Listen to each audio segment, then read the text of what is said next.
তো আমি এক এক জায়গায় এক এক সময় যখন যে সময় আসে সেটার উপরে বক্তব্য রাখি। খিচুড়ি মার্কা বক্তব্য সাধারণত আমার রাখা হয় না। খিচুড়ি বুঝেন তো?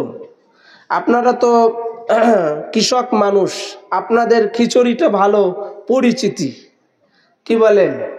কিছুদিন আগে পেঁয়াজ লাগানো হয়ে গেল না, এটা এখন দেয় না, এগুলো চলে না, আগে ছিল, এখন দেয় না। তো খিচুড়ি মানে কি? সবকিছুই থাকে তার মধ্যে, কি বলেন? শাকসবজিও চলে, মূলাও চলে, গাজরও চলে, সবকিছুই চলে, যা যা দিবেন। তো এখন মানুষ ওই খিচুড়ি মার্কা ওয়াজি বেশি শুনতে চায়। আর এগুলো চলে, একটু গান থাকলো, একটু সুর থাকলো, এটা থাকলো, ওটা থাকলো, সব মিলে মোটামুটি একের ভিতর সব চললো। কিন্তু আলাদা আলাদা বিষয়ের উপরে বক্তব্য রাখলে, একটা বিষয়ের উপরে বক্তব্য রাখলে পুরা ব্যাপারটা আপনার আমার যারা শুনবো তাদের কমপ্লিট হয়ে যায়, যে না এটা ইতমিনানের সাথে বুঝতে পারলাম। যেমন আজকে আমি 1.5 ঘন্টা বলবো, 1.5 ঘন্টা পুরা টাইমটা আমি বলবো, আমার ওয়াজের সাবজেক্ট নিয়েছি, মৌজু নিয়েছি দুরুদ শরীফের ফজিলত। কি বললাম? রসুল পাক সাল্লাল্লাহু তাআলা আলাইহি ওয়াসাল্লামের উপরে দুরুদ শরীফ পাঠ করলে উপকার কি, লাভ কি, কেন পাঠ করব, দুরুদ শরীফ এত জরুরি কেন, এইগুলোর উপরে ডকুমেন্টারি কোন কিতাবে আছে, কত পৃষ্ঠায়, কোন খণ্ডে, কত নাম্বার আয়াত, এগুলো সব আমরা ইনশাল্লাহ শুনব।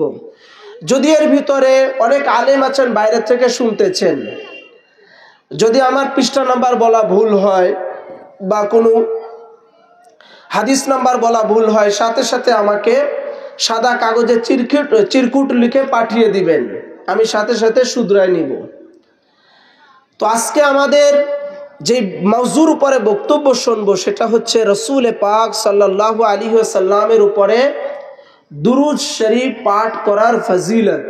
নবীর উপরে দুরুদ শরীফ পাঠ করা যাবে কিনা, রসুল পাক সাল্লাল্লাহু আলাইহি সাল্লামের উপরে দুরুদ শরীফ কিভাবে পাঠ করব, দুরুদ শরীফ পাঠ করলে নিজের গুনাহ মাফ হয় কিনা, সওয়াব কেমন হয়, এগুলো জানবো। কি বলেন?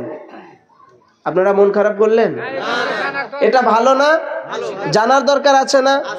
আপনাদের গ্রামেই ধরেন আজ থেকে 30 বছর আগে মিলাদ পড়তেন, হ্যাঁ, দুরুদ পড়তেন। এখন হালে এসে আমাদের মতো লোকেরা এসে বলে মিলাদ পড়া যাবে না। আরে মিলাদ মানে কি সেটা আমাদের জানা দরকার না? কেন পড়া যাবে না? একজন বলল পড়া যাবে না আর পড়বো না, তা কি করে হয়? আপনারাও অ্যানালাইসিস করবেন, স্টাডি করবেন, আপনারাও জানবেন। ধর্ম তো সবার জন্য উন্মুক্ত, শুধু আলেমরা জানবে, মুল্লারা জানবে, মৌলবীরা জানবে, সাধারণ মানুষ জানবে না তা তো হয় না। তো সর্বপ্রথম আমরা এটা জানি যে দুরুদ শরীফ বা সালাওয়াত এইটা কেমন ইবাদত। তার আগে আমি আপনাদের কাছে জানতে চাই যে আল্লাহ পাক হচ্ছেন খালেক আর আমরা হচ্ছি মখলুক, মানে আল্লাহ পাক সৃষ্টি করনেওয়ালা আর আমরা সৃষ্টি হয়েছি। তো খালেক যিনি, মালিক যিনি, রব্বে করিম যিনি, জুল জালালি ওয়াল ইকরাম যিনি, মহান আল্লাহ পাক যে আমলটা করেন ওইটা শ্রেষ্ঠ হয় নাকি বান্দা যে আমল করে ওইটা শ্রেষ্ঠ হয়? আল্লাহ যেটা করে সেটা শ্রেষ্ঠ হয়। কি বলেন? তো আল্লাহ পাক কি করেন জানার দরকার আছে না? আল্লাহ পাক কি করেন? আল্লাহ তো নিশ্চয় কিছু না কিছু একটা করেন। মানুষ নামাজ পড়ে, রোজা রাখে, হজ করে, যাকাত দেয়, ইবাদত বন্দিগি করে, বান্দা বান্দি যা যা করে আল্লাহ পাক সবকিছু গ্রহণ করেন। আল্লাহ পাক সবকিছু গ্রহণ করেন। আল্লাহ পাক নামাজ পড়েন না, আল্লাহ রোজা রাখেন না, আল্লাহ হজ করেন না, আল্লাহ যাকাত দেন না। আল্লাহ পাক সমস্ত ইবাদত থেকে পাক ও পবিত্র। আল্লাহ পাক সমস্ত ইবাদত গ্রহণ করেন বান্দা বান্দি থেকে, মাখলুকাত থেকে, সমস্ত ইবাদত গ্রহণ করেন, আল্লাহ পাক কোনো ইবাদত করেন না। আল্লাহ সমস্ত ইবাদত থেকে পাক, পবিত্র। তো আল্লাহ রাব্বুল আলামিন কি করেন, এইটা সূরা আহজাবের 56 নম্বর আয়াতের মধ্যে আল্লাহ পাক বলতেছেন। সিরিয়ালে 33 নম্বর সূরা, আয়াত নাম্বার 56, সূরার নাম সূরা আহজাব।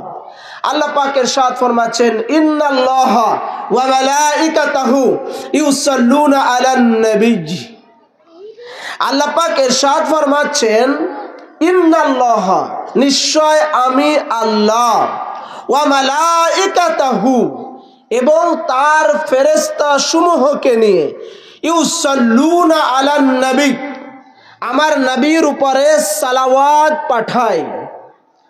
আল্লাহ পাক বলতেছেন, আমি আমার ফেরেশতাদেরকে নিয়ে আমার নবী সাল্লাল্লাহু আলাইহি ওয়াসাল্লামের উপরে সালাওয়াত পাঠাই এবং পাঠাবো, পাঠাচ্ছি এবং পাঠাবো। আল্লাহ পাক ইরশাদ ফরমাচ্ছেন, আমি এবং আমার ফেরেশতা। এই জায়গায় এক নুকতা রয়েছে, যারা আলেম তানারা বুঝবেন। ওয়া মালাইকাতাহু, হু, এটা হু জমির বলা হয়, তার ফেরেশতা। কেন আল্লাহ ছাড়া কারো ফেরেশতা হয়? নাউজুবিল্লাহি মিন যালিক, হবে না। তো ফেরেশতা বললেই তো বোঝা যায় আল্লাহর ফেরেশতা। তো হু জমির কেন আল্লাহ পাক আনলেন? রহস্য আছে না? হু জমির কেন আনলেন? এটার ব্যাপারে মুআররিখগণ ও মুহাদ্দিসিন একরামগণ তানারা লিখেছেন, হু জমির এই কারণে এনেছেন। আল্লাহ বলেন, আমি আল্লাহ পাকের নবীর উপরে যারা সালাওয়াত পাঠায়, যারা দুরুদ পাঠায়, যারা আমার নবীর উপরে যে সকল ফেরেশতারা সালাওয়াত পাঠাবে, দুরুদ পাঠাবে, একমাত্র তারাই আমার ফেরেশতা, একমাত্র তারাই আমার ফেরেশতা। তাছাড়া অন্য যারা আমার নবীর উপরে সালাওয়াত পাঠাবে না, দুরুদ পাঠাবে না, তারা আমার ফেরেশতা হতে পারে না। ওই জন্য আল্লাহ পাক হু জমিরটা এখানে নিয়ে এসেছেন। বোঝাতে পারলাম আপনাদের? এই জন্য হু জমিরটা নিয়ে এসেছেন। তার ফেরেশতা সমূহ মানে আল্লাহর ফেরেশতা সমূহ, ফেরেশতা তো হয়ই আল্লাহর, কিন্তু আল্লাহ পাক মখসুস করে দিচ্ছেন, খাস করে দিচ্ছেন। ওয়া মালাইকাতাহু, আল্লাহর ফেরেশতা সমূহ, তার ফেরেশতা সমূহ, মানে ফেরেশতা তারাই, মালাইকা তারাই, যারা নবী মুস্তাফার উপরে সালাওয়াত পাঠ করে। এই জায়গা আর একটা নুকতা রয়েছে, ইউসাল্লুনা, এটা ফেলে মুজারের সিগা, হাল এবং মুস্তাকবেলের অর্থ দেয়। এই যে এনারা ভালো বুঝবেন, হাল এবং মুস্তাকবেলের অর্থ দেয়, বর্তমান এবং ভবিষ্যতের অর্থ দেয়। ইউসাল্লুনা ফেলে মুজারের সিগা, মানে আল্লাহ বলেন, আমি সালাওয়াত পাঠাচ্ছি এবং পাঠাবো, পাঠাচ্ছি এবং পাঠাবো। হাল এবং মুস্তাকবেল, হাল মানে বর্তমান, মুস্তাকবেল মানে ভবিষ্যৎ। এগুলো আরবি গ্রামার, নাহু, সরফ, মিজান, মুনসাহিব যারা পড়েছে তারা জানে। তো ইউসাল্লুনা আলান নবী, আল্লাহ বলেন আমার নবীর উপরে সালাওয়াত পাঠাচ্ছি এবং পাঠাবো, বর্তমান এবং ভবিষ্যতের অর্থ দেয়। তো আল্লাহ পাককে জিজ্ঞাসা করেন, হে আল্লাহ, আপনি কখন থেকে নবীর উপরে সালাওয়াত পাঠান? আল্লাহ বলে, আমি যখন থেকে, তখন থেকেই আমার নবী, আর আমি যতক্ষণ থাকবো আমার নবী মুস্তাফাও ততক্ষণ থাকবে। ওই জন্য আমি আমার নবীর উপরে ততক্ষণ সালাওয়াত পাঠ করতে থাকবো। এইবার কথা হলো, সালাওয়াত বা দুরুদ এর অর্থ কি?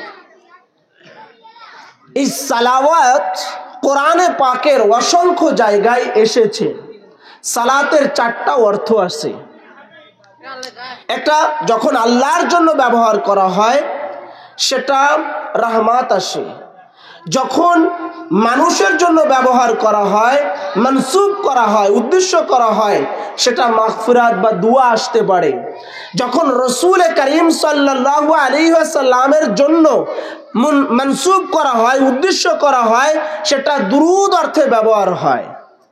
তো যেহেতু আল্লাহ পাক এই জায়গায় নবী মুস্তাফাকে উদ্দেশ্য করেছেন, মনসুব করেছেন, ওই জন্য এই জায়গায় সালাওয়াত দুরুদের অর্থে ব্যবহার হয়েছে। এরপরে আল্লাহ পাক ইরশাদ ফরমাচ্ছেন, ইয়া আইয়ুহাল্লাযীনা আমানু সাল্লু আলাইহি ওয়া সাল্লিমু তাসলিমা। ইয়া আইয়ুহাল্লাযীনা আমানু, হে ঈমানদারেরা, বিশ্বাসীরা, তোমরাও আমার নবীর উপরে সালাতু সালাম পাঠ করার মতো পাঠ করো। আলাইহি ওয়া সাল্লিমু তাসলিমা, সম্মানের সাথে, তাজিমের সাথে আমার নবীর উপরে যথাযথভাবে সালাম পেশ করো। যথাযথভাবে আমার নবীর উপরে সালাতু সালাম পেশ করো। এই জায়গায় আল্লাহ তাআলা ইয়া আইয়ুহাল্লাযীনা আমানু, ঈমানদার বলে কেন ডাক দিলেন? জানার দরকার আছে না? আল্লাহ তো নামাজি বলেও ডাকতে পারতেন, রোজাদার বলেও ডাকতে পারতেন, মুসলমান বলেও ডাক দিতে পারতেন, পারতেন কি না? আল্লাহ পাক ডাক দিয়েছেন ইয়া আইয়ুহাল্লাযীনা আমানু, হে ঈমানদারেরা, ঈমানওয়ালু। তো ঈমানদার বলে কেন ডাক দিলেন?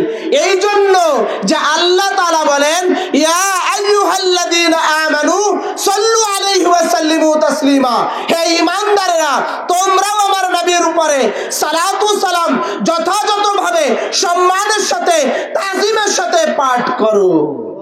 তার মানে যারা ঈমানদার তারাই আমার নবীর উপরে দুরূদ পাঠ করবে, যারা ঈমানদার তারাই আমার নবীর উপরে সালাতু সালাম পেশ করবে, যারা ঈমানদার তারাই আমার নবীর উপরে সালাম ও কায়াম করবে, যারা ঈমানদার না তারা দুরূদের বিরুদ্ধে, মিলাদের বিরুদ্ধে, সালাতু সালামের বিরুদ্ধে কথা বলবে।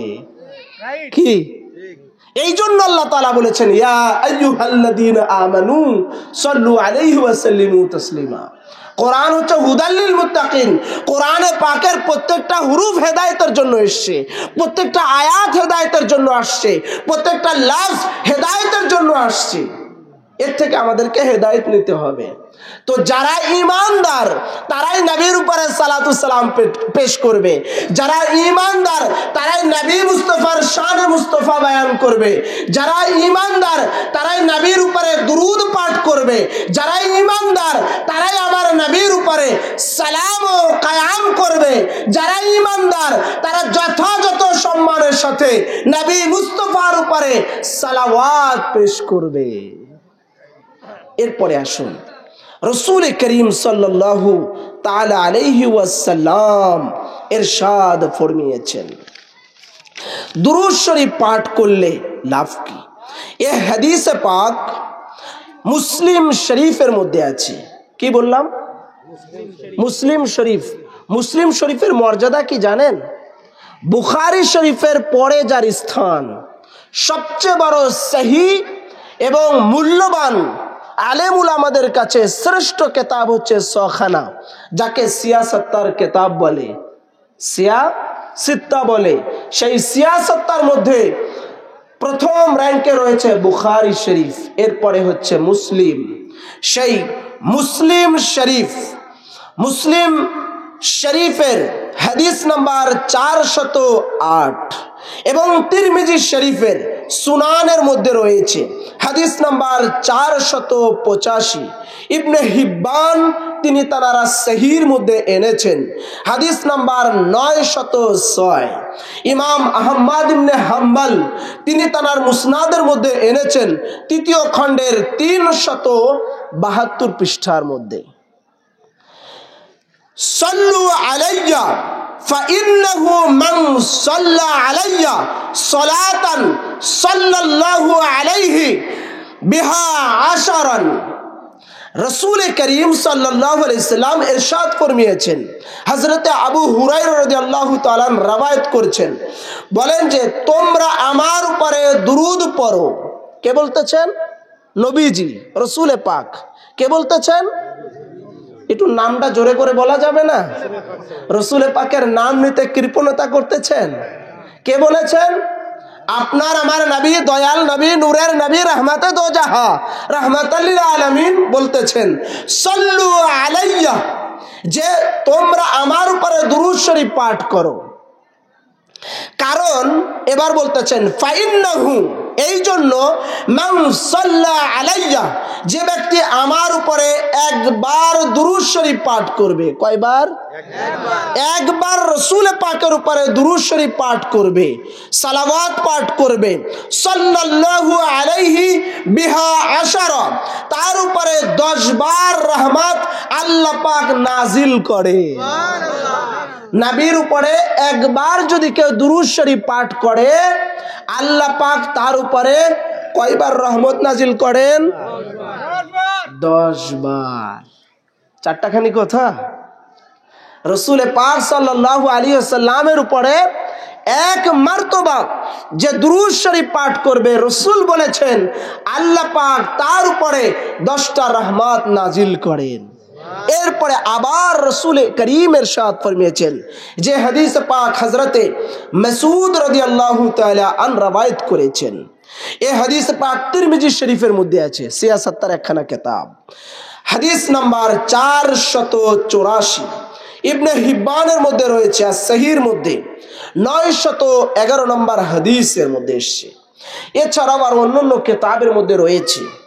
হযরতে ইবনে মাসউদ রাদিয়াল্লাহু তাআলা আন রওয়ায়াত করেছেন, আউলান নাসি বিয়াউমিল কিয়ামতি আকসারুহুম আলাস সালাত আলাইয়াস সালাত।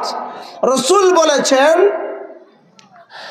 আউলান নাসি, প্রথম সেই ব্যক্তি, বিয়াউমিল কিয়ামতি, আমার সাথে যার দেখা হবে, সন্নিকটে থাকবে, আমার অধিক কাছে থাকবে কিয়ামতের মাঠে, সেই ব্যক্তি আর কেউ নয় যে আমার উপরে বেশি দুরূদ শরীফ পাঠ করবে। কিয়ামতের মাঠে নবীজির অধিক নিকটে আপনি আমি থাকতে চাই কি চাই না? একটু জোরে বলতে হবে, চাই কি চাই না? যদি রাসূল পাকের সাথে কিয়ামতের দিন সন্নিকটে থাকতে চান, কাছাকাছি থাকতে চান, পাশাপাশি থাকতে চান, রাসূল বলেছেন আউলান নাসি বিয়াউমিল কিয়ামতি আকসারুহুম আলাইয়া সালাতান, যেই ব্যক্তি আমার উপরে বেশি বেশি দুরূদ শরীফ পাঠ করবে, কিয়ামতের মাঠে আমার সবচেয়ে বেশি নিকটবর্তী ওই ব্যক্তি থাকবে। তাহলে রাসূল পাকের উপরে দুরূদ শরীফ পাঠ করার দরকার আছে কিনা? এরপরে রাসূল করিম সাল্লাল্লাহু তাআলা আলাইহি ওয়াসাল্লাম আরো ইরশাদ ফরমিয়েছেন, যেই হাদিসে পাক ইমাম হাইসানি সুনানুল কুবরার মধ্যে এনেছেন, 3য় খণ্ড 249 পৃষ্ঠার ভিতরে ইমাম হাইসানি মাজমাউল জাওয়ায়েদ লিখেছেন। অনেক মস্ত বড় কিতাব, যেগুলো আলেম উলামা স্টাডি করে, পড়াশোনা করে।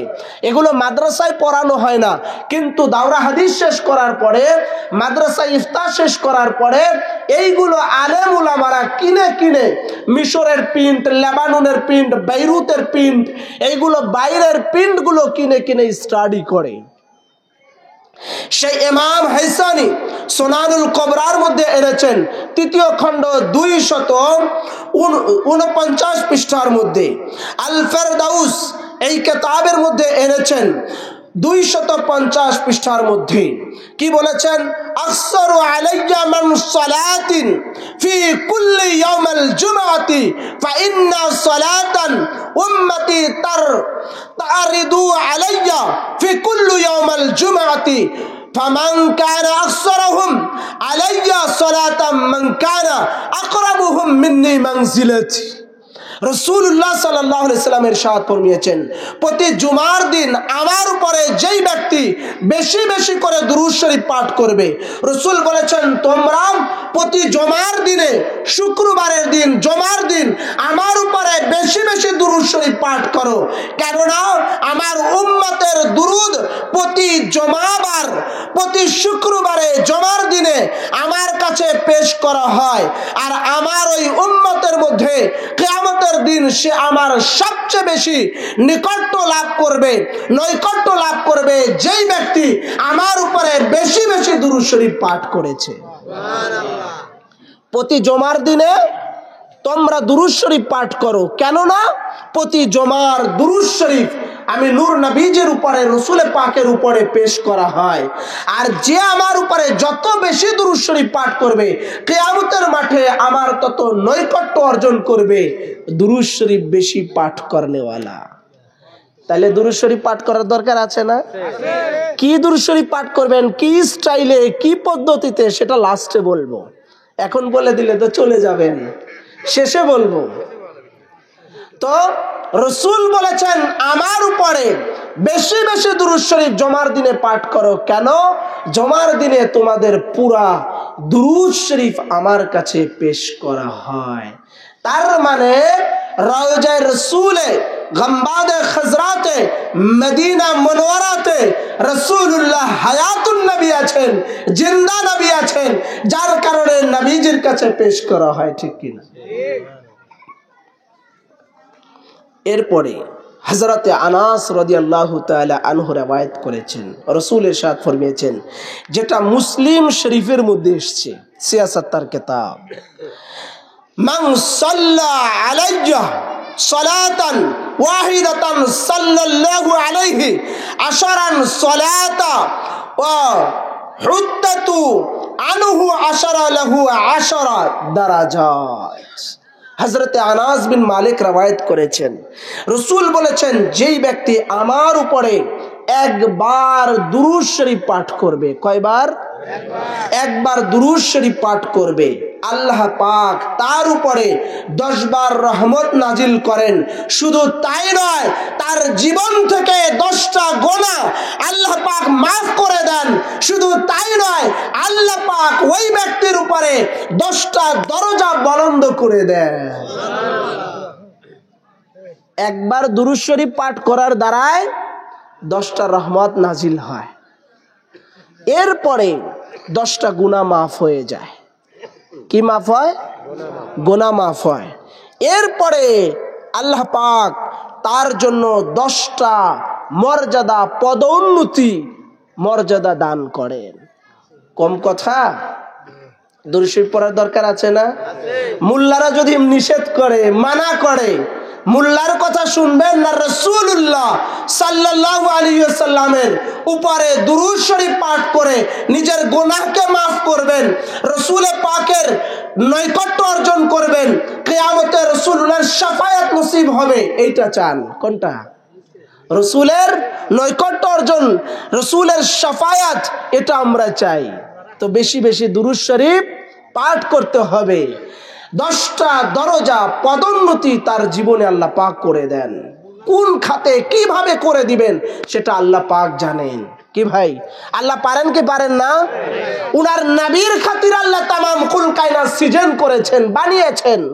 মুহাম্মদ না হতে তো কুछ नहीं होता। মুহাম্মদ মুস্তাফাই যদি না হতো আল্লাহ কোনো কিছু বানাতেন না। যা বানিয়েছেন, সৃষ্টি করেছেন, রহমতে আলম সরকারে দু আলমের প্রেমে পড়ে মুহাব্বতে तमाम কুল কায়নাত আল্লাহ তাআলা সৃজন করেছেন, বানিয়েছেন। তো সেই নবীর উপরে দুরূদ শরীফ পাঠ করলে, নবীর উপরে সালাওয়াত পাঠ করলে আল্লাহ তাআলা তার উপরে 10টা রহমত বর্ষণ করেন, 10টা গুনাহ তার জীবন থেকে মাফ করে দেন, এবং আল্লাহ পাক তার জীবনে 10টা দরজা, পদোন্নতি, পদবি বৃদ্ধি করে দেন। সেটা দুনিয়াতেও হতে পারে, পরকালেও হতে পারে। যেহেতু আল্লাহ বলেছেন সেহেতু করে দেবেনি। এরপরে শুধু তাই নয়, রাসূল করিমকে একজন জিজ্ঞাসা করলেন, হযরতে উবাইয়া ইবনে কাব রাদিয়াল্লাহু তাআলা আন রাসূল করিম সাল্লাল্লাহু আলাইহি সাল্লামের দরবারে হাজিরি দিলেন। হাজিরি দেওয়ার পরে রাসূলুল্লাহ সাল্লাল্লাহু তাআলা আলাইহি ওয়াসাল্লামকে জিজ্ঞাসা করলেন, ইয়া রাসূলুল্লাহ, আমি আপনার উপরে দুরূদ শরীফ পাঠ করতে চাই, আমি দুয়ার মধ্যে কতটুকু পড়ব? রাসূলুল্লাহ সাল্লাল্লাহু আলাইহি সাল্লাম বললেন, পুরো তুমি বেশি বেশি করে আমার উপরে দুরূদ শরীফ পাঠ করো। তখন ওই সাহাবা আরজ করলেন, ইয়া রাসূলুল্লাহ, আমি আমার দুয়ার মধ্যে কত অংশ আপনার উপরে দুরূদ শরীফ পাঠ করব? আবার রাসূলুল্লাহ সাল্লাল্লাহু আলাইহি সাল্লাম বললেন, তোমার যতটুকু ইচ্ছা ততটুকু করো। তখন আবার সাহাবা জিজ্ঞাসা করলেন, ইয়া রাসূলুল্লাহ, আমি যদি 4 ভাগের 1 ভাগ সারা দিনের 4 ভাগের 1 ভাগ আমি যদি আপনার উপরে সালাওয়াত পাঠাই তাহলে এটা কি হবে? রাসূলুল্লাহ বলেন তোমার যত ইচ্ছা দুরূদ শরীফ পাঠ করো। এরপরে বলেন ইয়া রাসূলুল্লাহ পুরা দিনের অর্ধেকটা যদি আমি দুরূদ শরীফ পাঠ করি তাহলে হবে? রাসূলুল্লাহ সাল্লাল্লাহু আলাইহি সাল্লাম বলেন তোমার যত ইচ্ছা দুরূদ শরীফ পাঠ করো। এটা কোথায় আছে? তিরমিজি শরীফ। তিরমিজি শরীফের মধ্যে এই হাদিসে পাক রয়েছে। রাসূল পাক সাল্লাল্লাহু আলাইহি সাল্লামকে আবার ওই সাহাবা বললেন ইয়া রাসূলুল্লাহ আমি যদি 4 ভাগের 3 ভাগ সময় আপনার উপরে দুরূদ শরীফ পাঠ করি তাহলে কি হবে? রাসূল পাক সাল্লাল্লাহু আলাইহি সাল্লাম বললেন যে তোমার যত ইচ্ছা আমার উপরে দুরূদ শরীফ পাঠ করো। তখন ওই ব্যক্তি বললেন যে আমি আমার জরুরি ইবাদত ব্যতীত যত সময় পাই বাকি সময়টুকু আমি আপনার উপরে দুরূদ শরীফ পাঠ করতে চাই। রাসূল বললেন যে তখন বললেন ইদা তাখাফি হামাকা ওয়া ইয়াগফির লাকা যুনুবাকা, যদি তুমি এমনটি করো, কেমন? যে জরুরি ইবাদত ব্যতীত বাকি যত অংশ পাবা, সময় পাবা, ফরজ নামাজ নফল নামাজ ব্যতীত যত বাকি সময় পাবা, প্রতিটা সময় যদি আমি নবীর উপরে দুরূদ পাঠাও, সালাওয়াত পাঠাও, এমন কাজটি যদি তুমি করো, হামাকা ওয়া ইয়াগফির লাকা যুনুবাকা, শোনো এটার দ্বারাই তোমার সকল চিন্তা দূর হয়ে যাবে, সমস্ত প্রয়োজন মিটে যাবে, আর তোমার গুনাহ সমূহ মাফ করে দেওয়া হবে। তুমি যদি আমার উপরে বেশি বেশি দুরূদ শরীফ পাঠ করো তোমার 3টা লাভ হবে। 1 নম্বরে তোমার যত সকল দুশ্চিন্তা আছে সকল প্রকার দুশ্চিন্তা দূর হয়ে যাবে। 2 নম্বরে তোমার যত প্রয়োজন আছে জরুরত আছে সকল প্রয়োজন মিটে যাবে। 3 নম্বরে তোমার জীবনের গুনাহ আছে আল্লাহ পাক তোমার গুনাহগুলোকে মাফ করে দিবে। মানুষ পেরেশানিতে পড়ে যায় না, মেয়ে বিয়ে হচ্ছে না, ঘরে অশান্তি, সংসারে অশান্তি, বইয়ের সাথে অশান্তি, সমস্যা, নিজে অসুস্থ, যত প্রকার সমস্যা আছে সকল প্রকার সমস্যা সমাধানের ওষুধ হচ্ছে আপনার আমার নবীর উপরে সালাতু সালাম দুরূদ শরীফ পাঠ করা। আজ পর্যন্ত এমন কোন মেডিসিন বের হয়েছে যে একটা ওষুধ এই সব রোগ সারবে? বের হয়েছে? হবেও না। কি বলেন? একটা ওষুধে নাপা আপনার জ্বরের কাজ করবে, মাথা ব্যথার কাজ করবে, কিন্তু অন্য কিছু তো আপনার ডায়াবেটিস তো কমাবে না, প্রেশার কমাবে না। কি এরকম প্রত্যেকটা মেডিসিনই ওষুধই আলাদা আলাদা কাজের জন্য তৈরি করা হয়েছে। এমন কোনো মেডিসিন বাংলাদেশে নয় তাম কান্ট্রির মধ্যে তৈরি করা হয় নাই যে একটা ওষুধ দিয়ে সকল রোগের আরোগ্য করাবে, এমন কোনো মেডিসিন নাই। কিন্তু রাসূল করিম সরকারে দু আলমের উপরে দুরূদ শরীফ পাঠ করলে মানুষের যত জরুরত আছে, মুসিবত আছে, পেরেশানি আছে, অভাব আছে, ক্ষুধার্ত আছে, মানুষের যত ঝামেলা আছে সমস্ত কিছুর সমাধানের জন্য একমাত্র দুরূদ শরীফ হচ্ছে রাস্তা। নারে তাকবীর, নারে রিসালাত, নারে হায়দারি, নারে গৌস, নারে গৌস। এই জন্য ভাই দুরূদ শরীফ পাঠ করার দরকার আছে না? হ্যাঁ, আপনি কার উপরে পাঠ করতেছেন? সৈয়দুল মুরসালিনের উপরে, রাহমাতাল লিল আলামিনের উপরে, রাসূল পাকের উপরে, নূর নবীজির উপরে, দয়াল নবীর উপরে, যেই নবীকে আল্লাহ পাক বলেছেন ওয়ামা আরসালনাকা ইল্লা রাহমাতাল লিল আলামিন। হে নবী, আপনাকে আমি অন্য নবীদের মতো করে পাঠাই নাই। কেন? অন্য নবীদেরকে কাউকে একটা গোত্রের জন্য, কাউকে একটা এলাকার জন্য, কাউকে নির্দিষ্ট একটা কওমের জন্য আমি আল্লাহ পাঠিয়েছি।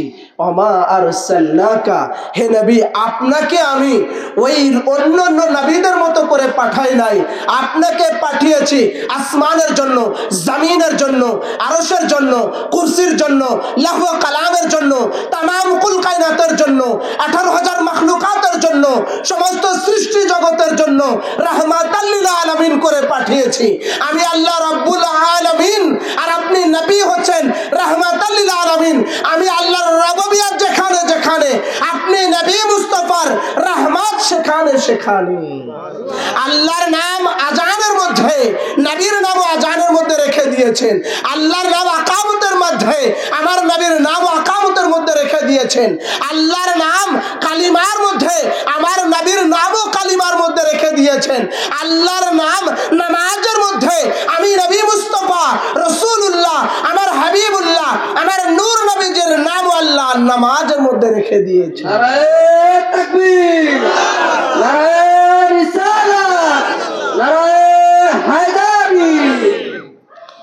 তো আমার নবীর এত ইজ্জত দিয়েছেন, কোরআনে 25 জনেরও অধিক নবীর নাম এসেছে।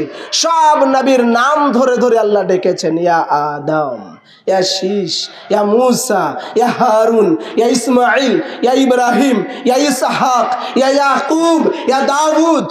কিন্তু আপনার আমার নবীর নাম ধরে আল্লাহ কখনো ডাকেন নাই। তাজিমে, সম্মানে, মুহাব্বতে, ভালোবাসার খাতিরে আল্লাহ তাআলা বলেন, ইয়া আইয়ুহান নবিয়্যু, ইয়া আইয়ুহার রাসূলু, তুয়াহা, ইয়াসিন, ইয়া আইয়ুহাল মুসাম্মিল, ইয়া আইয়ুহাল মুদাসসির। যখন রাসূলুল্লাহকে আল্লাহ ডাকতেছেন, কখনো ইয়া আইয়ুহান নবী বলে, আবার কখনো হে রাসূল বলে, আবার কখনো তুয়াহা বলে, আবার কখনো ইয়াসিন বলে।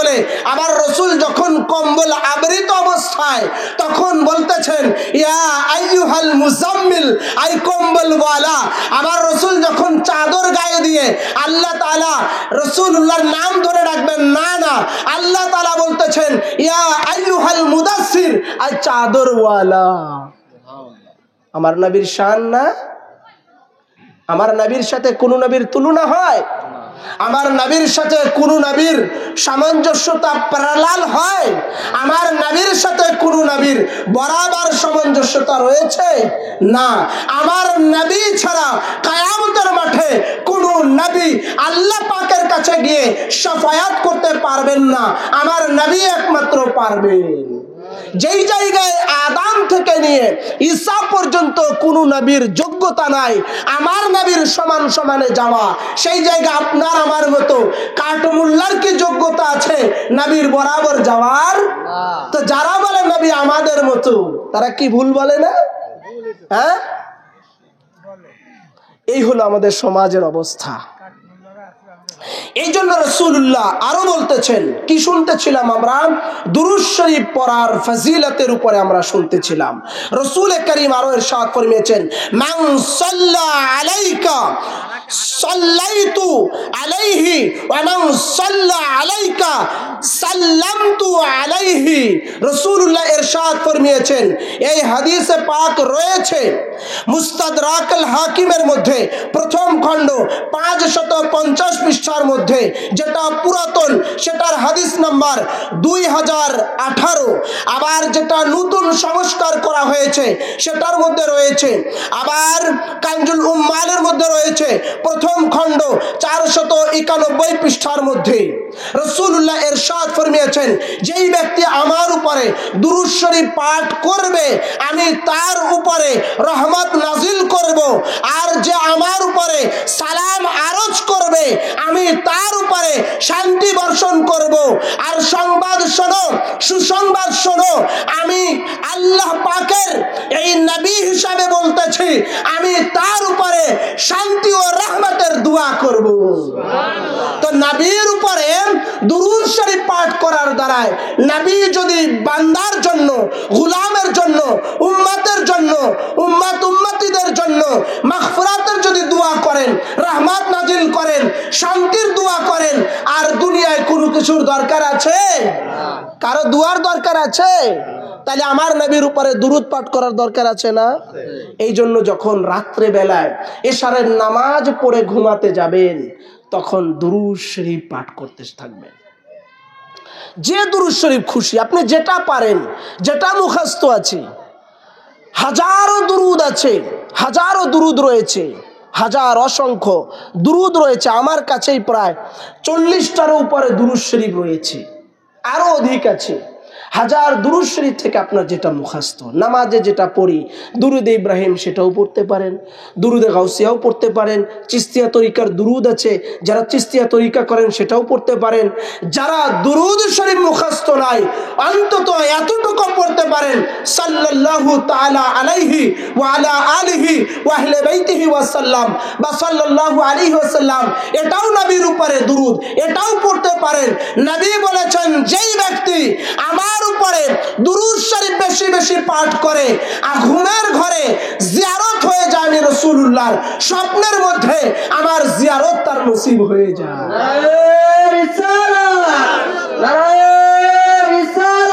ঘুমের মধ্যে যদি রাসূলুল্লাহর জিয়ারত হয়ে যায়, রাসূল বলেছেন মান রানি ফাকাদ রাল হক, যে আমাকে দেখলো ঘুমের মধ্যে সেজন্য আমাকেই দেখলো। কেননা আমার রূপ, আমার চেহারা মুবারকের দর্শন এটা শয়তান ধারণ করতে পারে, আমার সুরাত শয়তান ধারণ করতে পারে না।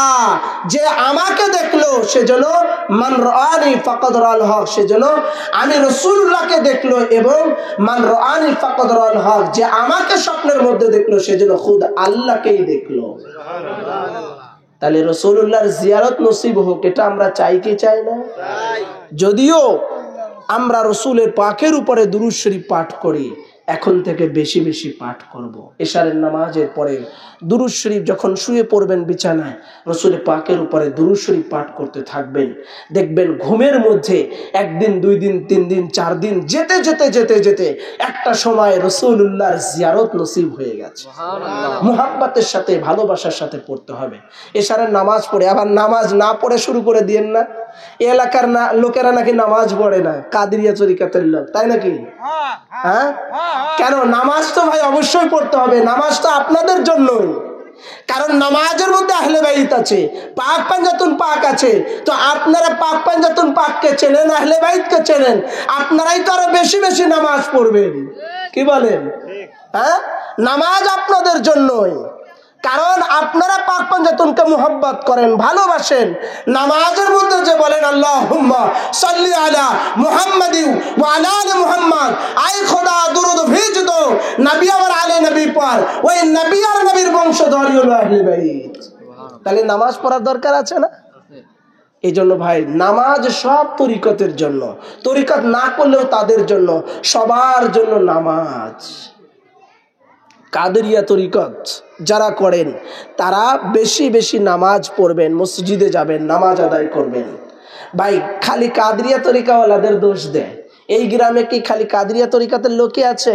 এইখানে যে মসজিদ দেখলাম টিনের একটা, এটাই না মসজিদ? যদি এই পাড়া থেকে সব প্রত্যেকটা বাড়ি থেকে একজন করে লোক মসজিদে যায়, মসজিদে আটার কথা? আটবে, ধরবে লোক? তাহলে ভাই কাদেরিয়ার নাই 5 জন না 7 জন নামাজ পড়ে না, আর বাকি লোক কই যায়? এই জন্য ঘরোয়া ভাবে এই কথা বলবেন না যে শুধু কাদেরিয়া তরিকাতের লোক নামাজ পড়েন না, এটা বলতে পারেন যে তারা কম পড়ে।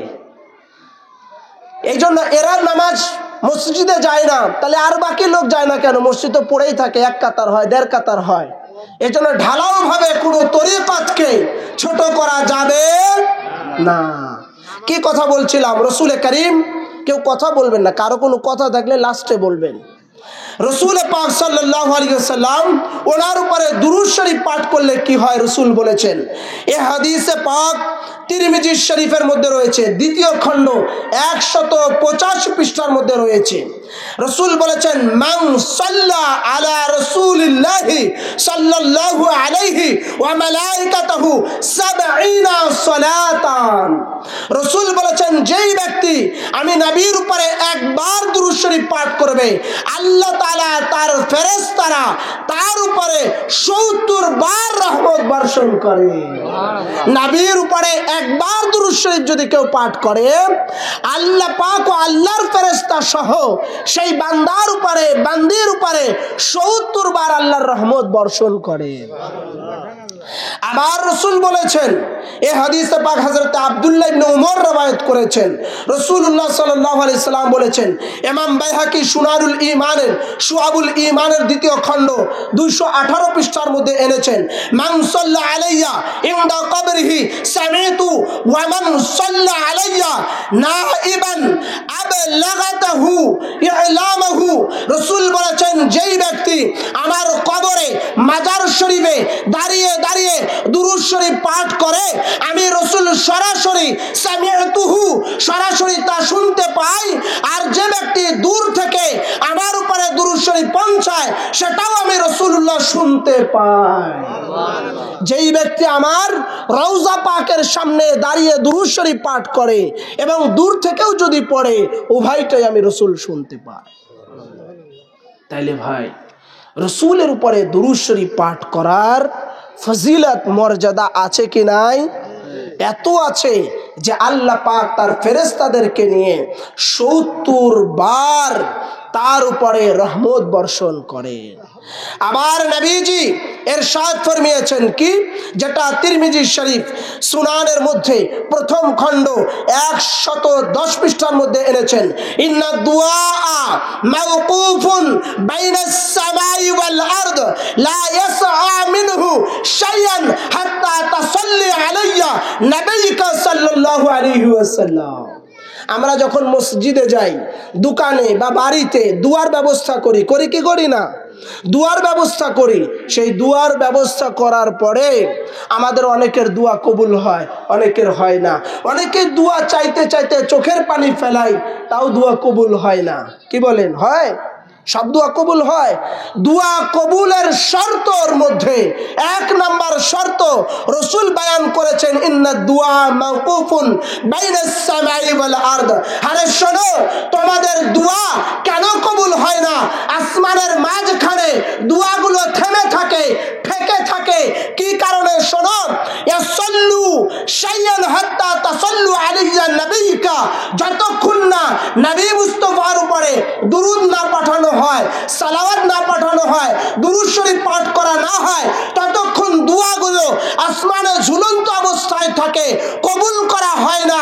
যখন দুরূদ শরীফ পাঠ করে আমি আল্লাহ পাকের কাছে দোয়া করা হয়, আল্লাহ পাক হাবিবের খাতিরে ওই দোয়াকে আসমানে উঠে নেয়। তো দোয়াগুলো আসমানে ঝুলন্ত অবস্থায় মাঝখানে থাকে, এই জন্য নবীর উপরে দুরূদ পাঠানো হয় না। এই জন্য যখন মুনাজাত করবেন, দোয়া করবেন, সেই সময় সেই টাইমে অন্তত একবার হলেও, কমসে কম 3 বার, আর যদি না পারেন অন্তত একবার হলেও নবীর উপরে সালাতু সালাম পেশ করে, দুরূদ পেশ করে, দুরূদ শরীফ পাঠ করে মুনাজাত ধরবেন, অথবা মুনাজাত ধরেই দুরূদ শরীফ পাঠ করবেন। ওই দোয়া আল্লাহ পাকের আরশে আজিমে পৌঁছে যায়, কোনো বাধা থাকে না। আজকে তো নামাজের পরে মুনাজাতই নাই, বন্ধ করে দিয়েছে, আছে না? বলে যে নামাজই তো দোয়া, নামাজের মধ্যে সূরা ফাতিহায় দোয়া করলাম, ইহদিনাস সিরাতাল মুস্তাকিম, সরল সোজা পথ দেখাও, সিরাতাল লাযিনা আনআমতা আলাইহিম, ওই সমস্ত রাস্তা দেখাও। আরো কত দোয়া নামাজের মধ্যে করলাম, আবার নতুন করে দোয়া করার দরকার আছে নাকি? বলে কি বলে না? হ্যাঁ, বলে ফরজ নামাজের পরে দোয়া নাই, মুনাজাত নাই। জানাজার পরে ছিল, বেশ ভালো, জানাজা থেকে এখন ফরজ নামাজে নিয়ে এসছি, বুঝতে পেরেছেন? বলে ফরজ নামাজের পরে দোয়া নাই, মুনাজাত নাই। আরে ভাই, আল্লাহ রাসূল বলেছেন, আল্লাহ তাআলা তার উপরে রাগান্বিত হন, মান আবগাদা, তার উপরে রাগান্বিত হন যেই ব্যক্তি আল্লাহ তাআলার কাছে চায় না, প্রার্থনা করে না। তো নামাজের পরে আপনি দুয়ার করে আল্লাহ পাকের কাছে সিরাতে মুস্তাকিম চান, বালা মুসিবত থেকে মুক্তি চান, আপনি মুসিবতের দোয়া করেন, আল্লাহ তাআলার রাস্তায় চলতে পারেন, নামাজ পড়তে পারেন, এই দোয়া করেন, তো দোয়ার মধ্যে তো খারাপ কিছু হয় না, তাহলে দোয়া কেন বন্ধ করে দিচ্ছে? তার মানে হলো মানুষদেরকে আস্তে আস্তে মূল ইসলাম থেকে, ধর্ম থেকে আস্তে আস্তে ডাইভার্ট করে অন্যদিকে নিয়ে যাওয়া হচ্ছে।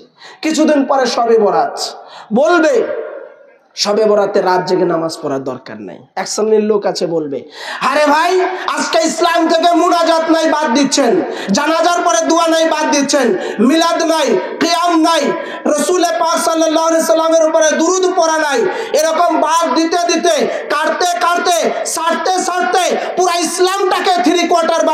দিয়েছে। আর ইসলাম 3/4 বানিয়ে দেওয়ার কারণে আপনার আমার ছেলেরা, ইয়ং জেনারেশন, যুবকরা, আজকে অধিকাংশ ছেলেরা লাইনচ্যুত হয়ে যাচ্ছে। জুমার নামাজ আদায় করার পরে ইমাম সাহেব বলছে আসসালামু আলাইকুম রহমতুল্লাহ, আসসালামু আলাইকুম রহমতুল্লাহ। এই জুমার নামাজে যেই সালাম ফিরিয়েছে, কোটা চালান দেয় না জুমার নামাজে, কোটা এই পাশ থেকে ওই পাশে যেতে না যেতেই মুসল্লি পিছনে তাকায় দেখা যায় অর্ধেকের বেশি নাই। হয় কি হয় না? খালি শুধু কয়েকজন মুরব্বী বসে থাকে, তাছাড়া অধিকাংশ ছেলেরা চলে যায়। এই যে ছেলেরা মসজিদ থেকে বাদাল জুমা পড়া বাদ দিয়ে যে চলে যাচ্ছে, এর জন্য দায়ী কারা? আপনার আমার মতো কাঠমুল্লারা, আপনার আমার মতো মৌলবীরা। কারণ আপনি আমি তো বাদ দিয়েছি, দোয়া করা যাবে না, জানাজার পরে মুনাজাত নাই, ফরজ নামাজের পর মুনাজাত নাই, শবে বরাত নাই, শবে মেরাজ নাই, এটা নাই ওটা নাই, বাদ দিতে দিতে দিতে দিতে আপনার আমার ছেলেরা, ইয়ং জেনারেশনেরা, তারা বলছে মুল্লারা যদি এত কিছু বাদ দিতে পারে, আমরা তারপরে 8 রাকাত সুন্নাত বাদ দিলে আর কি হবে? এই বলে বলে ইসলামের 12টা বাজিয়েছে। ইসলামটাকে 3/4 বানিয়ে ফেলেছে। 3/4 মানে কি? আপনাদের এই গ্রামে আছে কিনা জানি না, এখন তো সব জায়গায় আছে। একটা গল্প বলি আপনাদের কাছে, বলবো? হ্যাঁ, বিরক্ত হচ্ছেন না তো?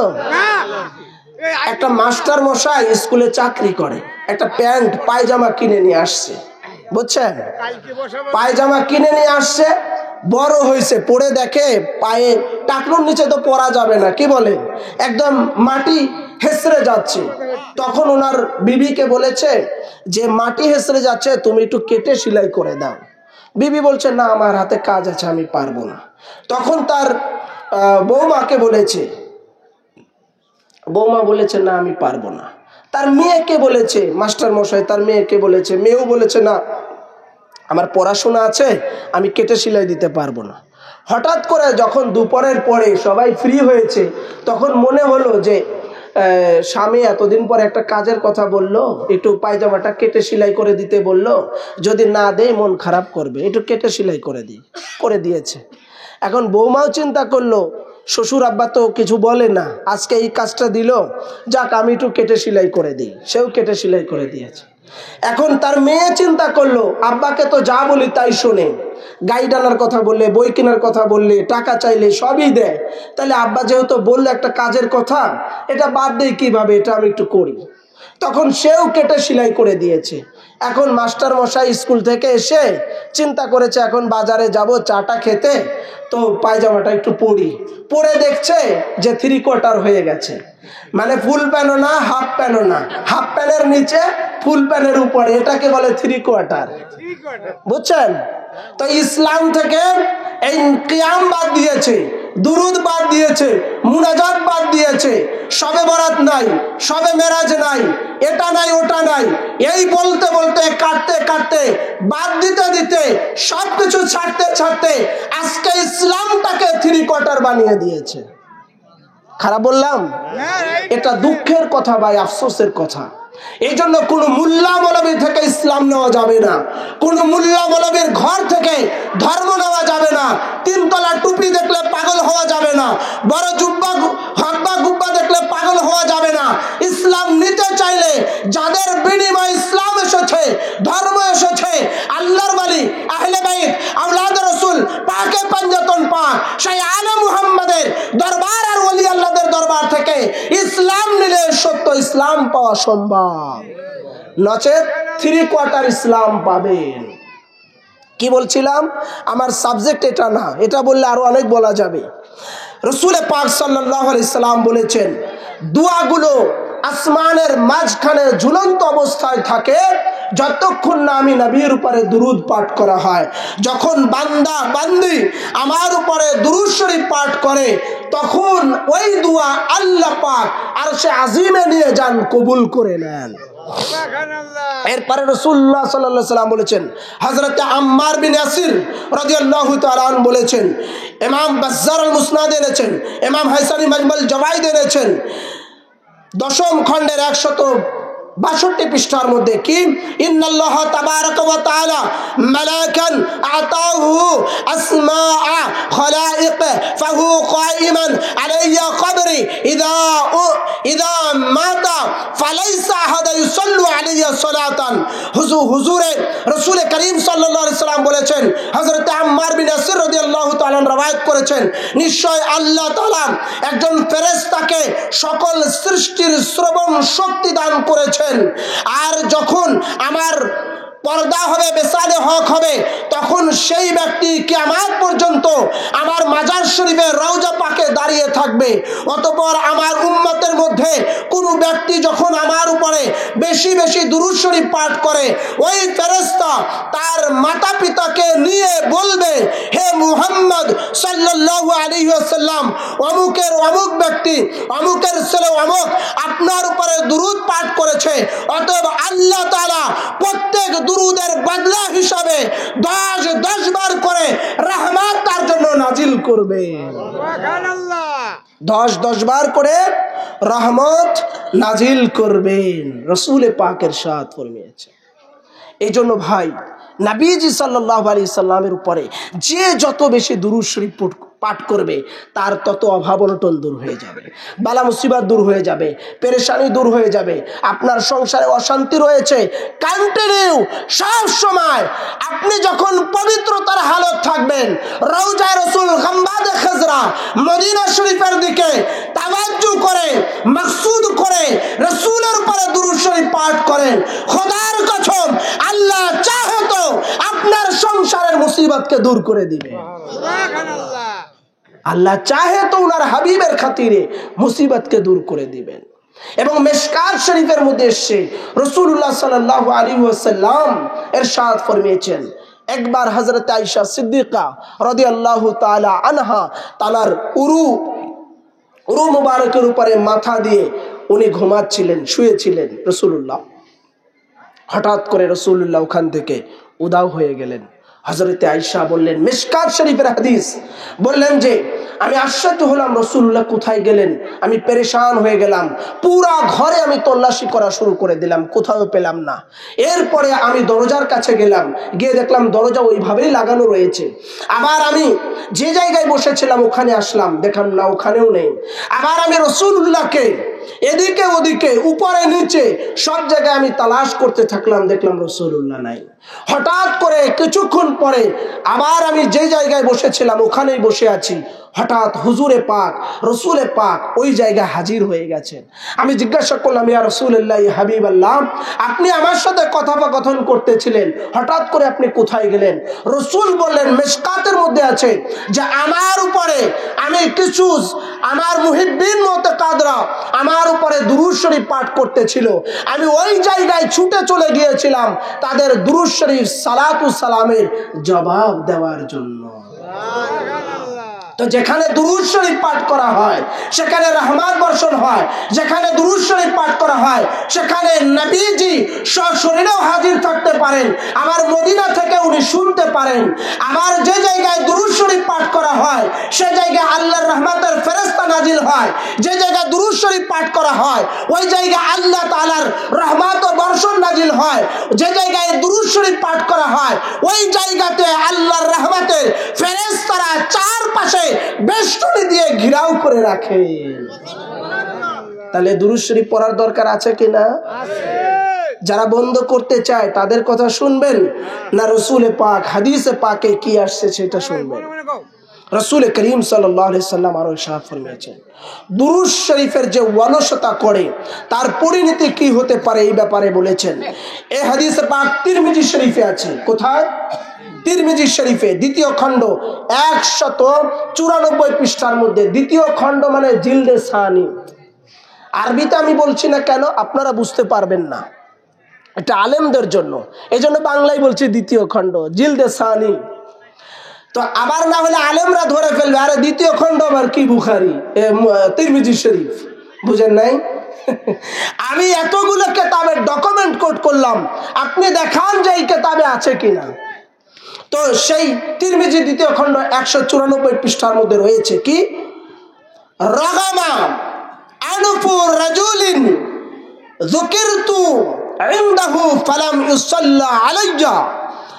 রাসূল বলেছেন, হতভাগা সেই ব্যক্তি, হতভাগা সেই ব্যক্তি যার কাছে আমার কথা স্মরণ করা হলো অথচ সে আমার উপরে দুরূদ শরীফ পাঠ করলো না। তার মানে কি জানেন, যখন আমরা রসুল পাকের নাম শুনবো মুহাম্মদ সাল্লাল্লাহু আলাইহি সাল্লাম, এই যে রসুল পাকের নাম মুহাম্মাদুর রাসূলুল্লাহ, এই নামটা শুনবো, সাথে সাথে প্রত্যেকের উপরে ওয়াজিব হয়ে যায় রসুল পাকের উপরে দুরূদ শরীফ পাঠ করা। অন্তত এতটুকু বলতে হবে সাল্লাল্লাহু আলাইহি ওয়াসাল্লাম। বুঝেছেন?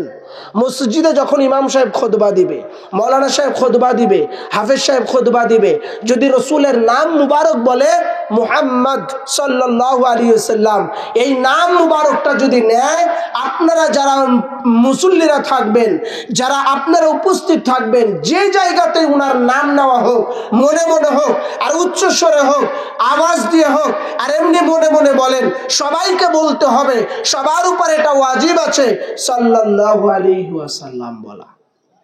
যদি বলতে না পারেন, না বলে ইচ্ছাকৃতভাবে, সে গুনাহগার হবে।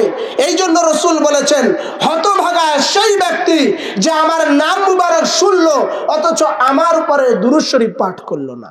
এর একটা ঘটনা আছে, আমি বলবো, সময়ও আমার অনেক কম, আমি অনেক কথা বলবো। ঘটনা হচ্ছে, রসুল পাক মিম্বারে খুতবা দিচ্ছেন রমজান মাসে। মসজিদের মিম্বার আছে না, প্রথম সিঁড়ি, দ্বিতীয়, তৃতীয়। প্রথম সিঁড়িতে রসুল দাঁড়িয়ে বলে না আমিন, দ্বিতীয় সিঁড়িতে উঠে বলে না আমিন, তৃতীয় সিঁড়িতে বলে না আমিন। ঘটনাটা অনেক লম্বা, আপনারা জানো না, আমি শুধু স্মরণ করিয়ে দিচ্ছি। তো যখন দ্বিতীয় সিঁড়িতে উঠলেন, রাসূলুল্লাহ সাল্লাল্লাহু আলাইহি ওয়াসাল্লাম আমিন বললেন। সাহাবা একরাম জিজ্ঞাসা করলেন, এর হাকিকত কি, আপনি কেন আমিন বললেন? রসুল পাক বললেন যে আমার কাছে জিবরাইল আলাইহিস সালাম এসেছিলেন, এসে তিনটা কথা বললেন যে তিন ধরনের মানুষ ধ্বংস হয়ে যাক। আমি বললাম আমিন। এক নম্বরে হলো যে আমার উপরে দুরূদ শরীফ পাঠ করে, আপনি নবীর উপরে আপনি নবীর নাম মুবারক নেওয়া হয় অথচ ওই ব্যক্তি দুরূদ শরীফ পাঠ করে না, সে ধ্বংস হয়ে যাক। আমি রসুল বললাম আমিন। আর যেই ব্যক্তির পিতামাতা বেঁচে থাকা অবস্থায় জান্নাতে দিতে পারলো না, পৌঁছাইতে পারলো না, মানে বার্ধক্য বয়সে তাদের খবর নিল না, আছে না এমন সন্তান, মা বাবা বয়স্ক হয়ে গেছে, বৃদ্ধ হয়ে গেছে, শীতের দিনে কম্বল আছে না, লেপ আছে, খবর নেয় না, পান কিনে দেয় না, খরচা খরচ দেয় না। অথচ মানুষের লাইফে সবচেয়ে খারাপ সময় হচ্ছে একটা ছোট সময় আর একটা হলো বয়স্ক সময়। ছোট সময়ে তো মানুষের কাছে চেয়ে খাওয়া যায়, আর বৃদ্ধ হলে, বয়স্ক হলে কারো কাছে হাত পাতা যায় না, দুঃখের কথা কারো কাছে বলা যায় না। প্রত্যেক পিতা মাতা দেখবেন গুমরে গুমরে, না হয় নামাজের সাজদার মধ্যে, আর না হলে রাতের গভীরে বালিশ মুখের নিচে দিয়ে অজস্র কান্না করে। অসংখ্য পিতা মাতা আছে। এই জন্য যাদের পিতামাতা বৃদ্ধ আছে, বয়স্ক আছে, দুটা পায়ে হাতে ধরে অনুরোধ করি, ভাই, এই পিতামাতা কত বড় মর্যাদাবান এটা এখন বুঝতে পারবেন না। কত বড় বটবৃক্ষের মতো ছায়া দিয়ে রয়েছে এটা এখন আমি বুঝতে পারবো না। যখন চলে যাবে তখন অভাবটা বুঝতে পারবেন। এই জন্য যাদের পিতামাতা বেঁচে আছে, বাড়িতে গিয়ে নিজের আব্বা আম্মার, নিজের পিতামাতার খোঁজ খবর নিবেন। যদি না নেন, যত ইবাদত করেন, বন্দেগী করেন, 40 বার হজ করেন, তাতে কোনো উপকারে আসবে না। এই জন্য ভাই সাবধান, পিতামাতার কষ্ট দেওয়া যাবে না। রাসূলুল্লাহ সাল্লাল্লাহু আলাইহি ওয়াসাল্লাম বলেছেন, জিবরাইল আলাইহিস সালাম বললেন তারা জাহান্নামে যাক। আমি বললাম আমিন। এরপরে বললেন যারা রমজান পেল অথচ নিজেদের গুনাহকে মাফ করতে পারলো না, তারা ধ্বংস হোক। আমি বললাম আমিন। রাসূলুল্লাহ সাল্লাল্লাহু আলাইহি ওয়াসাল্লাম বলেছেন যে আমার উপরে দুরূদ শরীফ পাঠ করলো, আমার নাম নেওয়া হলো অথচ আমার উপরে দুরূদ শরীফ পাঠ করলো না, আমার উপরে সালাওয়াত পাঠালো না, ওই ব্যক্তি ধ্বংস হোক। আমি নবী বলেছি আমিন। এই জন্য ভাই, নবীর নাম যখনই শুনবেন তখনই মনে মনে হোক, জোরে জোরে হোক, আওয়াজ দিয়ে হোক আর উচ্চ আওয়াজে হোক, যেইভাবে হোক সাল্লাল্লাহু আলাইহি ওয়াসাল্লাম আমরা বলবো। মনে থাকবে? মনে থাকবে ভাই? এরপরে রসুল করিম সাল্লাল্লাহু আলাইহি সাল্লাম ইরশাদ ফরমিয়েছেন, এই হাদিসে পাক ইবনে হিব্বান সহির মধ্যে এনেছেন, 3য় খণ্ড 188 পৃষ্ঠার মধ্যে, এবং মাওয়ারিদুজ জামান কিতাবের 6ম খণ্ডের 348 এবং 349 পৃষ্ঠাতে এনেছেন। ইন্না জিবরাইল আতানি فقال من ذكرت عنده فلم يصلى عليك في مات أدخله النار في بعض الله قل آمين قلت آمين। জিবরাইল আলাইহিস সালাম আমার কাছে এসে বললেন, যার কাছে আপনার নাম উল্লেখ করা হয়, যেটা বলতেছিলাম, যার কাছে আপনার নাম উল্লেখ করা হয়, আপনার নাম নেওয়া হয়, অথচ সে আপনার উপরে দুরূদ শরীফ পড়লো না, ফলে সে জাহান্নামে প্রবেশ করলো, তাকে যেন আল্লাহ পাক জাহান্নামে প্রবেশ করালো। এরপরে রসুল্লাহ আপনি বলেন আমিন, রসুল বললেন আমিন, যেটা আমি শোনালাম। তার মানে রসুল পাকের নাম শ্রবণ করার সাথে সাথে সাল্লাল্লাহু তাআলা আলাইহি ওয়া আলা আলিহি ওয়া আহলে বাইতি ওয়া সাল্লাম, এই দুরূদ শরীফটা পাঠ করা প্রত্যেক উম্মতি মুহাম্মাদের উপরে আল্লাহ তাআলা ওয়াজিব করে দিয়েছেন। যদি না পড়ে সে গুনাহগার হবে। এই জন্য যখনই আবার নবীর নাম নেওয়া হবে, মুহাম্মাদুর, জোরে বলেন মুহাম্মাদুর রাসূলুল্লাহ, আপনারা শ্রবণ করার সাথে সাথে, শোনার সাথে সাথে বলবেন সাল্লাল্লাহু আলাইহি ওয়াসাল্লাম। বলবেন তো ভাই? মনে থাকবে? আওয়াজ দিয়ে বলেন মনে থাকবে? এই যে আমার যুবক ভাইরা যারা পিছনে আছেন, মনে থাকবে? এটা ইনশাল্লাহ মনে রাখবেন ভাই। রসুলের মোহাব্বত, প্রেম যদি ভিতরে না থাকে, আপনার কোনো কিছুর দাম নাই, মূল্য নাই। রসুলের প্রেমটা আগে দরকার, রসুলের ভালোবাসা আগে দরকার, রসুলের ইশক ও মোহাব্বতটা দরকার। কেননা রসুল্লাহ সাল্লাল্লাহু আলাইহি ওয়াসাল্লাম ইশক ও মোহাব্বত, প্রেম না থাকলে কোনো ইবাদতই আল্লাহর দরবারে কবুল হয় না। এই জন্য রসুল পাক সাল্লাল্লাহু আলাইহি ওয়াসাল্লাম বলেছেন যে লা ইউমিনু আবদুন হাত্তা কুনা হাব্বা ইলাইহি মিন ওয়ালিদিহি ওয়া ওয়ালাদিহি ওয়ান নাসি আজমাইন, অতক্ষণ পর্যন্ত কোনো ব্যক্তি ঈমানদারি হবে না যতক্ষণ না আমি রসুলের উপরে আমার তাদের জান থেকে, মাল থেকে, সন্তান থেকে, স্ত্রী পুত্র থেকে, ওয়ান নাসি আজমাইন, এবং দুনিয়ার সমস্ত কিছু থেকে আমি রাসূলুল্লাহকে বেশি মুহাব্বত না করবে, ভালোবেসে না বাসবে, ততক্ষণ তারা ঈমানদারি হবে না। সেই রসুল পাক সাল্লাল্লাহু তাআলা আলাইহি ওয়াসাল্লামের উপরে দুরূদ শরীফ পাঠ করার দ্বারায় ওনার জিয়ারত নসিব হয়, ওনার সাক্ষাৎ নসিব হয়, ঘুমের ঘরে স্বপ্নের মধ্যে নবীজির জিয়ারত নসিব হয়ে যায়। রসুল পাকের উপরে দুরূদ শরীফ পাঠ করার দ্বারায় অভাব অনটন দূর হয়ে যায়, বালা মুসিবত দূর হয়ে যায়, পেরেশানি দূর হয়ে যায়। আবার দুরূদ শরীফ পাঠ করার দ্বারায় কতগুলো মুসিবত দূর হয়, চিন্তা করে দেখেন। দুরূদ শরীফ পাঠ করার দ্বারায় কতগুলো উপকার হয় দেখেন। 1 নম্বরে দুরূদ শরীফ আল্লাহ তাআলার নিদর্শন মান্য করা, আল্লাহর রহমত নাজিল হয়। দুরূদ শরীফ পাঠ করলে ফেরেশতাদের অনুসরণ করা হয়। দুরূদ শরীফ পাঠ করলে 10টা দরজা বুলন্দ হয়। দুরূদ শরীফ পাঠ করলে আমলনামায় 10টি নেকি লেখা হয়। দুরূদ শরীফ পাঠ করলে গুনাহ মাফ হয়। দুরূদ শরীফ পাঠ করলে দোয়া কবুল হয়। দুরূদ শরীফ পাঠ করলে প্রিয় নবীজির শাফাত লাভ হয়। দুরূদ শরীফ পাঠ করার দ্বারা পাক মার্জনা করা হয়।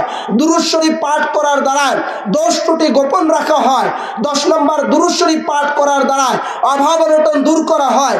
11 নম্বর দুরূদ শরীফ পাঠ করার দ্বারা হাবিবে আকরাম রসুল পাকের নৈকট্য অর্জন হয়। 12 নম্বর দুরূদ শরীফ পাঠ করার দ্বারা সদকার ইসলা বিশুদ্ধ হওয়া যায়। 13 নম্বর দুরূদ শরীফ পাঠ করার দ্বারা মানুষের হাজত পূরণ হয়ে যায়। দুরূদ শরীফ পাঠ করার দ্বারা অন্তর প্রফুল্ল থাকে। দুরূদ শরীফ পাঠ করার দ্বারা মৃত্যুর পূর্বে জান্নাতের সুসংবাদ প্রাপ্ত হওয়া যায়। 16 নম্বর দুরূদ শরীফ পাঠ করার দ্বারা কিয়ামতের ভয়াবহ আযাব থেকে মুক্তি পাওয়া যায়। 17 নম্বর দুরূদ শরীফ পাঠ করার দ্বারা বিস্মিত জিনিস মনে আসে, যেগুলো ভুলে যাওয়া জিনিস সেগুলো মনে আসে। 18 নম্বর, দুরূদ শরীফ পাঠ করার দ্বারা মাজলিসের পবিত্রতা রক্ষা হয়। দুরূদ শরীফ পাঠ করার দ্বারা দরিদ্রতা দূর হয়ে যায়। দুরূদ শরীফ পাঠ করার দ্বারা রাসূল পাকের নাম শ্রবণ করার দ্বারা, দুরূদ শরীফ পাঠ করার দ্বারা দায়মুক্ত হয়ে যায়। 22 নম্বর, দুরূদ শরীফ পাঠ করার দ্বারা জান্নাতের দিকে মানুষের যাওয়ার রাস্তা খুলে যায়। 23 নম্বর, দুরূদ শরীফ পাঠ করার দ্বারা মানুষের অন্তরে রহমতে ভরপুর হয়ে যায়। এরকম ভাবে বর্ণনা করতে করতে প্রায় আপনার 37টার বেশি বয়ান করেছেন, এতগুলো উপকার হয়। তাহলে দুরূদ শরীফ পাঠ করার দরকার আছে না?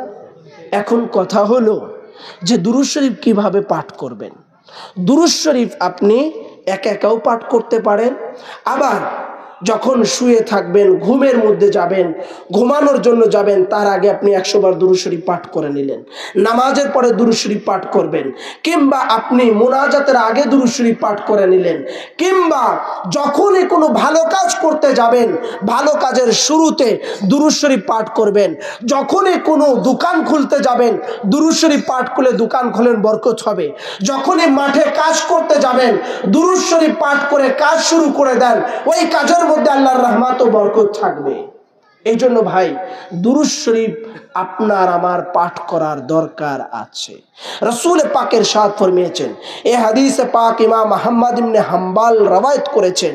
আবার এই হাদিসে পাক ইমাম তাবরানী তিনি তার as-সহিহর মধ্যে এনেছেন। আত-তাবরানী তিনি তার সহিহর মধ্যে এনেছেন হাদিস নাম্বার 1662 এবং মিশকাত শরীফের 927 হাদিস নাম্বারের মধ্যে এসেছে, আসরুস সালাত আলাইয়া ইয়াউমাল জুমআতি ফাইন্নাহু আতানি জিবরাইল আনিফান আন রাব্বিহি আযজা ওয়া জাল্লা ফাকালা মা আলাদাল আরদা মিনাল মুসলিমিনা ইসাল্লু আলাইকা মাররাতান ওয়াহিদাতান ইল্লা সালাইতু আযাম ইল্লা সালাইতা আনা ওয়া মালাইকিনা আলাইহি আশরা। হযরতে রাসূল করিম ইরশাদ ফরমিয়েছেন, জুমার দিন আমার প্রতি বেশি বেশি দুরূদ শরীফ পাঠ করো, কারণ কিছুক্ষণ পূর্বে জিবরাইল আলাইহিস সালাম তার প্রতিপালকের নিকট থেকে আগমন করে বলেন, হে নবী, পৃথিবীর বুকে যে কোনো মুসলিম আপনার উপরে একবার দুরূদ শরীফ পাঠ করবে, আমি তার উপরে 10 বার রহমত বর্ষণ করি এবং ফেরেশতারা তার উপরে ক্ষমা প্রার্থনা করার জন্য দোয়া করতে থাকে। আর এক হাদিস আসছে, সকালে যদি দুরূদ শরীফ পাঠ করা যায়, সন্ধ্যা পর্যন্ত মালাইকার রহমত, আল্লাহর রহমতের মাগফিরাতের ফেরেশতারা তার উপরে মাগফিরাত ক্ষমার দোয়া করতে থাকে, ক্ষমা চাইতে থাকেন তার উপরে। আবার রাত্রে যদি দুরূদ শরীফ পাঠ করা যায়, ফজর পর্যন্ত তার উপরে আল্লাহর রহমতের ফেরেশতারা তার উপরে রহমত বর্ষণের দোয়া করতে থাকেন, মাগফিরাতের দোয়া করতে থাকেন, তার জন্য মাফি চাইতে থাকেন। 4টাখানি কথা ভাই। আবার রাসূলুল্লাহ সাল্লাল্লাহু আলাইহি সাল্লামের ইরশাদ ফরমিয়েছেন, যে হাদিসে পাক ইবনে মাজাহর মধ্যে এসেছে, হাদিস নাম্বার 907, আর জামিউস সহিহর মধ্যে এসেছে 5744 নম্বর হাদিস। হাদিসটা হাসান বলেছেন, র‍্যাঙ্ক হলে হাসান, হাদিসের র‍্যাঙ্ক আছে হাসান, সহিহ, গরীব, যায়ীফ, তো হাদিসের র‍্যাঙ্ক হচ্ছে হাসান। মা মিন মুসলিমিন ইউসাল্লু আলাইয়া ইল্লা সালাত আলাইহি মালাইকাতু মান সাল্লা আলা কলিলা বাদ মিন যালিকা ওয়া কাসীরা। যখন কোনো মুসলিম ব্যক্তি আমার উপরে দুরূদ শরীফ পাঠ করে, আমার প্রতি দুরূদ শরীফ পাঠরত অবস্থায় থাকে, যতক্ষণ দুরূদ শরীফ পড়তে থাকে, পাঠ করতে থাকে, ততক্ষণ ফেরেশতারা তার জন্য দোয়া করতে থাকে। আর শেষ ওই সময় যা যা প্রার্থনা করে, আল্লাহ তাআলা তার প্রার্থনা, তার দোয়াকে কবুল করে নেন। এই জন্য দুরূদ শরীফ যখন পাঠ করবে, মনে মনে একটা নিয়াত করবেন, আল্লাহ এই নবীর খাতিরে, রাসূল পাকের খাতিরে, আপনার রাহমাতুল লিল আলামিনের খাতিরে আপনি আমার এই মনের নেক আশাকে আপনি কবুল করে নেন, পূরণ করে দেন। ভাই, নবী পাকের ইজ্জত ও রুতবা আল্লাহ এত দিয়েছেন। কোরআনের মধ্যে কোন সূরার নাম মাক্কি আছে না, কোন সূরা মাদানী? তো কোরআনকে জিজ্ঞাসা করেন, আই कुरान, आप कुरान में जो सूरा साफ भी कुरान है तो किसका नाम मक्की? अगर कोई सूरा का नाम मैदानी इस किसी लिए हुआ যে তোমার মধ্যে যা আছে সব তো কোরআনই, তো কোন সূরার নাম মক্কি, কোন সূরার নাম মাদানী? কারণ কি এই মক্কি মাদানী কেন হলো? কোরআন জবাব দেয়, হারে শোনো, কোরআন হচ্ছে আমার নবীর উপরে নাজিল হয়েছে। কোরআন যখন রাসূল মক্কা নগরীতে, ওই মক্কা নগরীতে থাকা অবস্থায় যতগুলো সূরা নাজিল হয়েছে আমার নবীর খাতিরে, ইজ্জতের খাতিরে, আমার নবীর রহমাতুল লিল আলামিনের সদকাতে, আমার নবীর ইজ্জতের ওসিলাতে আল্লাহ তাআলা ওই সূরাগুলোর নাম মাক্কি করে দিয়েছেন। আমার রাসূল যখন হিজরত করে মক্কা থেকে মদিনাতে গেলেন, আমার নবীর খাতিরে, নবীর সম্মানে, নবীর পিছে পিছে জিবরাইল আলাইহিস সালাম কুরআন নিয়ে খাদেম জিবরাইল পিছে পিছে ছুটতে লাগলেন। আমার নবী মদিনাতে, তো কোরআনও মদিনাতে। ওই মদিনা শরীফে যাওয়ার পরে যে যে সূরা নাজিল হলো ওই সূরাগুলোর নাম হয়ে গেল মাদানী। তো আমার নবীর খাতিরে কোরআনের সূরার নাম মাক্কি ও মাদানী হয়েছে। আমার নবী হিজরত করে মদিনায় গিয়েছেন, তো নবী মুস্তাফার খাতিরে ওখানে যা নাজিল হয়েছে তার নাম মাদানী হয়ে গেছে। মাক্কি মাদানী এটা আমার নবী মুস্তাফার খাতিরে। মক্কা শরীফের নাম আগে কি ছিল?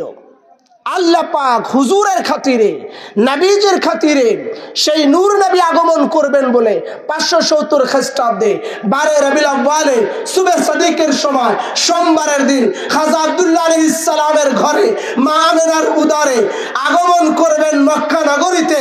আমার নবীর খাতিরে মক্কাতুল মুকাররমা, এই নামটা আমার হুজুরের খাতিরে আল্লাহ তাআলা বাড়িয়ে দিলেন। মদিনা শরীফ তার নাম আগে কি ছিল? আশরিফ। হুজুরের খাতিরে, রসুলের খাতিরে মদিনা শরীফের নাম আল্লাহ তাআলা মদিনা শরীফ করে দিলেন। এই মক্কা মদিনা এইগুলো আমার হুজুরের খাতিরে ইজ্জত হয়েছে, রুতবা হয়েছে, মাকাম হয়েছে। আজকে মানুষ যখন হজে যায় মদিনা শরীফে রওজায়ে রাসূল ছাড়া অন্য কিছু নাই, সমস্ত হজের আরকান ও আহকাম সব মক্কা নগরীতে রয়েছে। কিন্তু যতক্ষণ না বান্দা বান্দি রাসূলের রওজা পাকে না যাবে, মদিনা শরীফে না যাবে, ততক্ষণ তার হজে পূর্ণ হবে না। তার মানে আল্লাহ তাআলা হজের আরকান ও আহকামের মধ্যে আমার হুজুরের রওজায়ে রাসূল জিয়ারত, রওজায়ে রাসূল মদিনা শরীফে যাওয়ার জন্য এটা নির্ধারণ করে দিয়েছে। তাহলে ভাই সেই নবীজির শানে মিলাদ করবেন। মিলাদ বুলিদা ইউলাদু থেকে এসছে। মিলাদ মানে হচ্ছে জন্ম বৃত্তান্ত আলোচনা করা। মিলাদ মানে জন্ম বৃত্তান্ত আলোচনা করা, বুলিদা ইউলাদু থেকে এসছে।